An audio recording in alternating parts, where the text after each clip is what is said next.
Bienvenidos y bienvenidas a La Lupa Azul, la sección de la Brújula Azul en la que ponemos la lupa en esos temas que nos interesan del chamanismo, pero desde el punto de vista de la ciencia.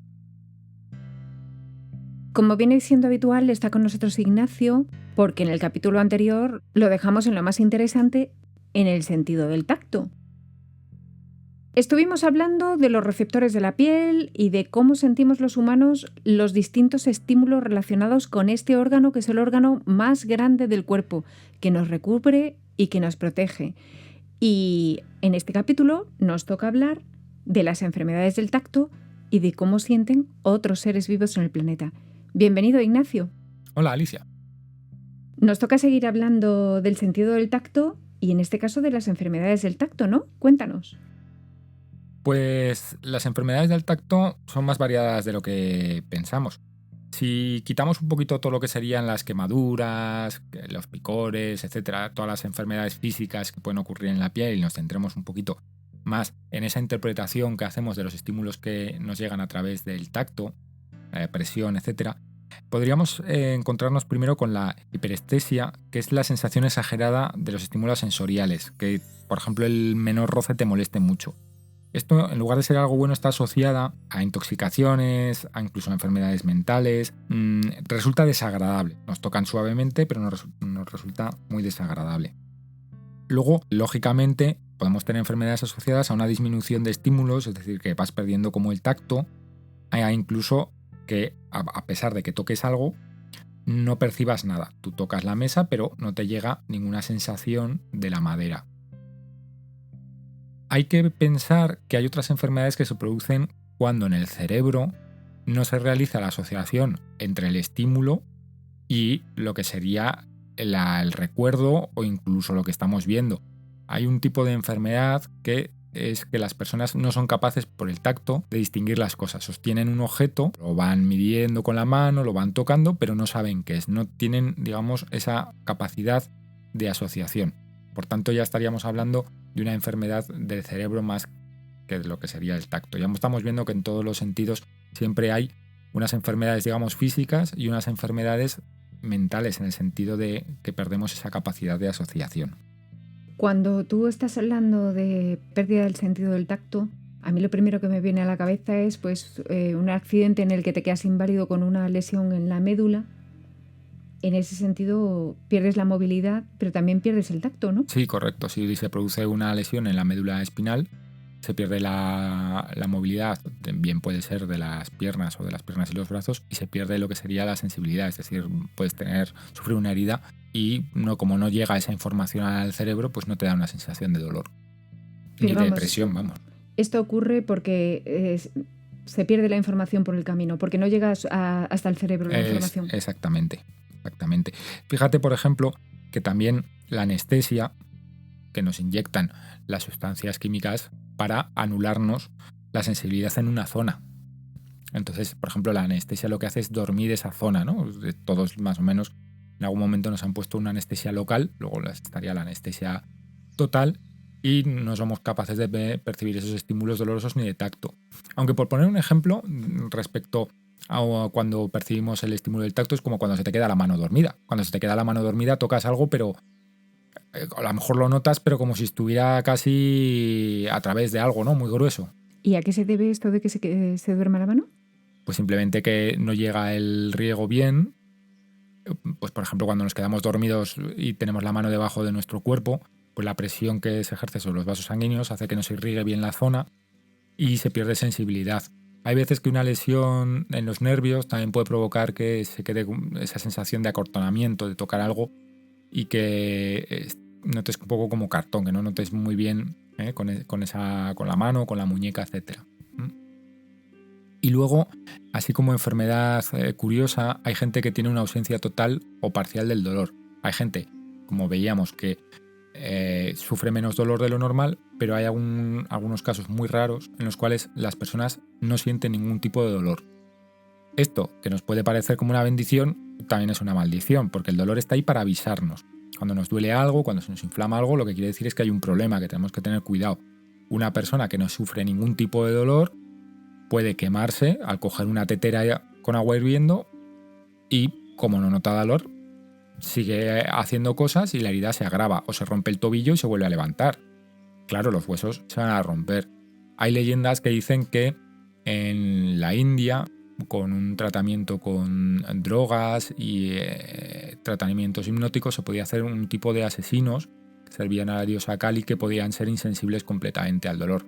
Siempre se ha buscado un poco pues, en esas culturas orientales o no tan orientales, pues una especie de guerreros, ¿no? Que no son capaces de sentir el dolor, ni el frío, ni el calor, ¿no? Es volverles insensibles a todo eso. Qué mal. Claro, estamos perdiendo información que nos ayuda a sobrevivir. A fin de cuentas, los sentidos son algo que están diseñados para que seamos capaces de seguir sobreviviendo. Bueno, cuéntanos entonces respecto a los animales, ¿cómo otras especies animales se relacionan con este sentido del tacto? Pues mira, los mamíferos, en principio, el sentido del tacto que tienen es similar al nuestro. Sí que tienen alguna otra variación respecto a temperaturas, etcétera, pero es muy parecido. Los mamíferos sí que tienen en común que tienen bigotes. En el ser humano, por mucho que tenga bigotes, pues no es más sensible, yo lo puedo asegurar. Pero, por ejemplo, una morsa que tiene bigotes, un gato, un perro, sí que son más sensibles al tacto. De hecho, en los gatos tienen unos bigotes muy largos y les sirven también para mantener el equilibrio. También cuando están en zonas de muy baja luz, con las pupilas muy dilatadas, ven muy mal de cerca. Y los bigotes les ayudan a entender esa información de objetos muy, muy cercanos. También, por ejemplo, siguiendo con el símil de los gatos, las almohadillas también les dan información sobre las vibraciones. Y por eso hay veces que vemos que los gatos tienen un gesto de alargar la pata, de tocar algo con la almohadilla. Y es que están decidiendo si es una amenaza o no, si es algo que pueden comer o no. Y tienen bastantes sensores en lo que serían las almohadillas de las patas.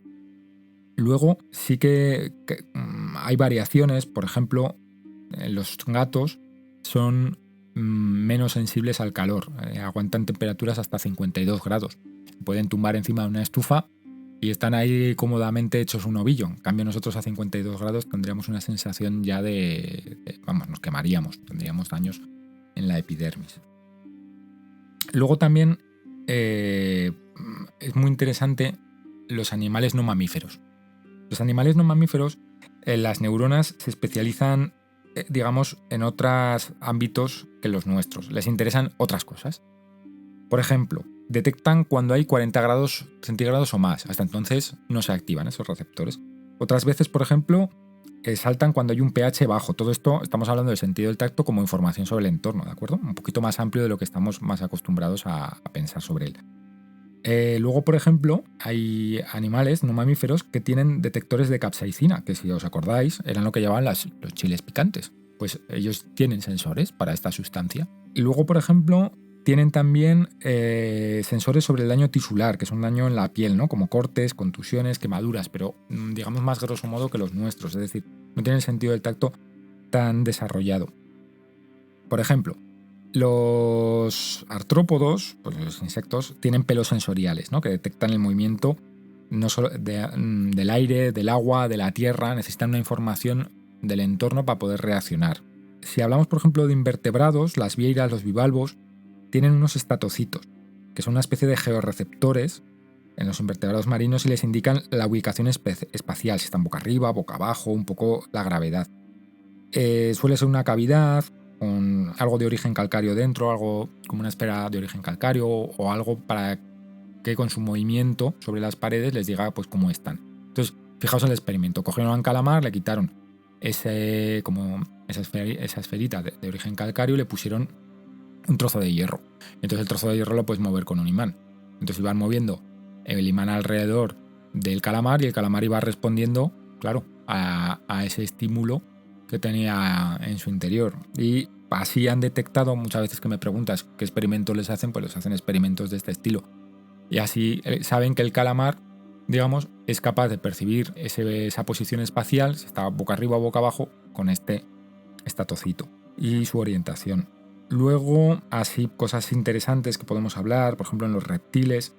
Los reptiles está considerado que tienen menos sentido del tacto que nosotros, pero es un poco lo que estaba diciendo en el programa anterior, que hay muchas cosas que no se han averiguado. Por ejemplo, ahora estaban descubriendo que los cocodrilos, en principio, pensamos que tienen una piel muy gruesa, que tienen unas grandes escamas y que, pues bueno, sí que es verdad que captan las presas por las vibraciones en el agua, pero que deberían tener menos sentido del tacto que nosotros. En cambio, tienen unas protuberancias que reciben el nombre de órganos sensoriales integumentarios, ISO, que son capaces de percibir vibraciones en el agua, de presión, y que están muy concentrados en torno a la mandíbula y que provocan que tengan mejor sentido del tacto que nosotros. Luego, así de animales curiosos, me gustaría que vierais en internet, o si estáis viendo este vídeo en YouTube, que os ponga las imágenes Alicia, el topo de nariz estrellada, que parece alguien sacado de una película de alienígenas. Es como una especie de topo, pero que lleva tentáculos rosados en el hocico. Entonces, este topo tiene una velocidad para identificar a las presas realmente alucinante. O sea, él se va moviendo, puede llegar también a moverse en un medio acuático, y entonces esos tentáculos rosados deciden si algo está vivo o no, y si lo devora en tan solo 120 milisegundos, o sea, 0,12 segundos. Entonces, su encéfalo le llega la señal, decide si se lo come o no, rapidísimamente, o sea, está como en el límite de la transmisión de información.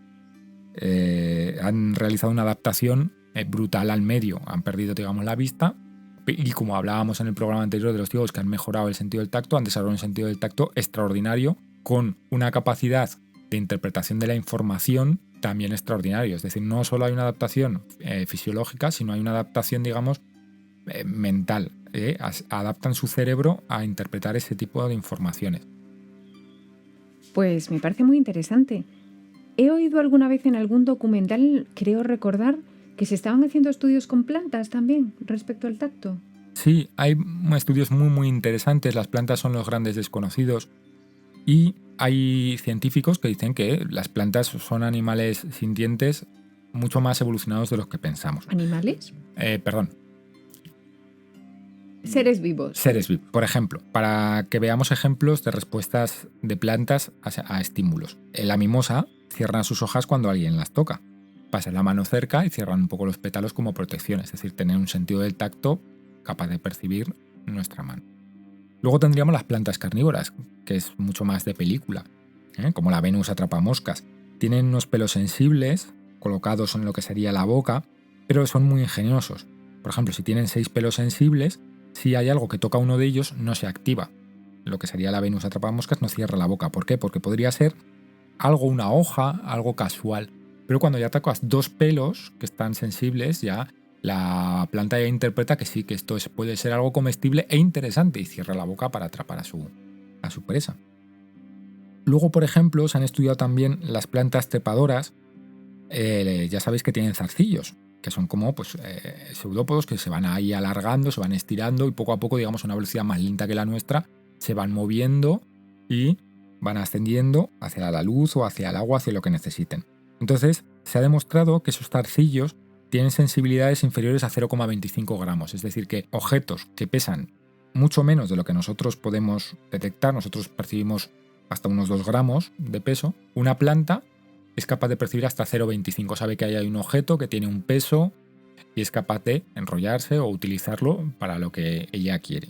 Por eso digo que antes, cuando me he equivocado y he dicho animales en lugar de seres vivos, hay que empezar a pensar que las plantas, aunque sea a un ritmo muy distinto del nuestro, están mucho más evolucionadas de lo que pensamos. Por ejemplo, ¿tú crees que se puede anestesiar a una planta? Pues no lo sé, el sistema nervioso de una planta supongo que es bastante distinto al de un mamífero. Es distinto, pero se puede anestesiar. Y entonces dirás, bueno, pero una planta, ¿cómo somos capaces de detectar si percibe dolor o no? Pues anestesiando una planta, se ha visto que la planta germina peor o incluso inhibir por completo la germinación, la fotosíntesis o el movimiento, porque las plantas se mueven, lo que estábamos hablando de los zarcillos, pero su velocidad es más lenta. Incluso, por ejemplo, cuando estamos hablando de capacidades de percepción del entorno, hablábamos también una vez que el científico que desarrolló los patrones de medida para saber si alguien está mintiendo o no, que era la presión arterial, que tenía una serie de valores muy concretos, hizo un experimento con la planta, por curiosidad. Le puso los sensores a la planta, debía ser la 1 o las 2 de la mañana. ¿Pero entonces que le puso un detector de mentiras? Sí, le puso un detector de mentiras Debía estar cansado porque debía ser pues bastante tarde, según lo que dijo él. Y cogió y le acercó una llama a ver qué ocurría. Y de repente, pues los indicadores de este sensor de detector de mentiras, que estamos hablando de los años 60-70, que era muy rudimentario, empezaron a agitarse. La planta percibía el fuego acercándose y no le gustaba nada. Así que es muy interesante ver que sin ni siquiera tocar la planta sabía que había algo allí acercándose, que era perjudicial para ella. Esto me recuerda a algún estudio que he creído oír alguna vez acerca de que en los bosques las plantas realmente se comunican entre ellas para prepararse para los incendios. Sí, se ha demostrado que cuando hubo parte de un bosque que se quemó, una zona del bosque que no había llegado el fuego, los árboles empezaron a desarrollar cortezas más gruesas para resistir mejor las llamas o con enfermedades.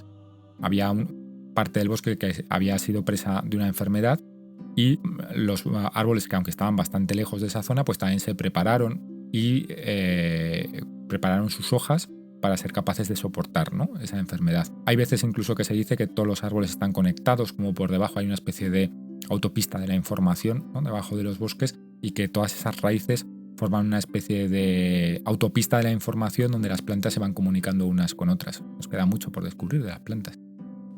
Igual también los humanos tenemos que empezar a pensar, no en animales, no en que fueran animales, pero sí en que son seres vivos dignos, que no son comparables a nosotros, no porque nosotros seamos mejores que ellos, sino porque realmente somos organismos distintos, pero que ellos también son sintientes de alguna manera. No sintientes en el mismo sentido que un humano, pero sí a su manera y con sus estímulos, ¿no? Hombre, pues si le acercas el fuego a una planta y se pone nerviosa, empieza a ser interesante los tipos de reacciones. También se habla, ¿no?, lo de ponerle música a las plantas para que crezcan más contentas, o hablarlas o tocarlas. O sea que no sé por qué pensaba que ibas a decir, yo creo que en algún momento tenemos que hacer algún programa de plantas. Oye, pues la verdad, te tomo la palabra, Ignacio. Tenemos que hacer algún programa de plantas alguna vez, porque yo creo que son el ser vivo olvidado del planeta. Pienso que no les tenemos el suficiente respeto. Estoy de acuerdo, estoy leyendo artículos científicos de vez en cuando y a partir de el 2010, 2014 sí que hay científicos serios de universidades prestigiosas con fondos a su disposición que se empiezan a dedicar a investigar estas cosas y están llegando a conclusiones muy interesantes. Pues nada, habrá que dejarlo para otro podcast. Pues ha sido muy interesante de nuevo que nos hables del tacto y bueno, pues tendremos que preparar otro tema para seguir poniendo la lupa en los temas interesantes de la ciencia, ¿no? Pues espero que a nuestros oyentes les haya gustado estos dos programas del sentido del tacto.